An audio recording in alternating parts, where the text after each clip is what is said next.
एक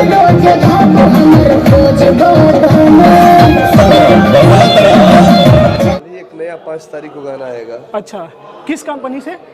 सारेगामा से। नमस्कार दोस्तों, आप लोगों का स्वागत है हमारा चैनल पीएस फैंस क्लब में। दोस्तों वीडियो को आगे देखने से पहले लाइक कर दीजिएगा और चैनल पे नए हैं तो सब्सक्राइब करके बेल वाले आइकन को ऑल पे सिलेक्ट कर लीजिएगा ताकि ऐसी और पावर स्टार पवन सिंह से जुड़े लेटेस्ट वीडियो देखने के लिए मिलते रहे सबसे पहले। दोस्तों बता दें कि आप लोगों को पता होगा कि पावर स्टार पवन सिंह का काफी महंगा बजट का और काफी शानदार सॉन्ग 5 सितंबर को सारेगामा हम भोजपुरी के यूट्यूब चैनल से आने वाला है। दोस्तों हम आप लोगों को बता दें कि अगर सच में गाना 5 सितंबर को हम भोजपुरी से रिलीज किया जाएगा तो उसका पोस्टर आज रिलीज होगा। जी हाँ दोस्तों, इतना तो कंफर्म है कि अगर 5 सितंबर को गाना रिलीज होगा तो आज पोस्टर आ जाना चाहिए, लेकिन अभी तक तो ऐसा कोई भी अपडेट नहीं है, ना ही पोस्टर ही आया है। तो आप लोगों को ये सब देखकर क्या लगता है कि सच में पावर स्टार पवन सिंह का गाना 5 सितंबर को सारेगामा हम भोजपुरी के यूट्यूब चैनल से रिलीज किया जाएगा या फिर नहीं? आप लोग अपना राय नीचे कमेंट्स में जरूर दीजिएगा। लेकिन दोस्तों हम इतना बता दें कि अगर आज शाम तक पोस्टर आ जाता है तो 5 तारीख को गाना रिलीज किया जाएगा, अन्यथा 5 सितंबर को गाना हम भोजपुरी के यूट्यूब चैनल से रिलीज नहीं किया जाएगा। और आज दोस्तों इस वीडियो में सारी अपडेट दे दी है। आप लोगों को ये वीडियो कैसा लगा आप लोग अपना राय नीचे कमेंट्स में जरूर दीजिएगा। वीडियो पसंद आया होगा लाइक से सब्सक्राइब जरूर करिएगा। मिलते हैं जल्द ही नेक्स्ट वीडियो में नए अपडेट के साथ। ऐसी और लेटेस्ट वीडियो के लिए आप हमारे चैनल को सब्सक्राइब करके जुड़ जाइएगा। टेक केयर, बाय बाय, जय हिंद।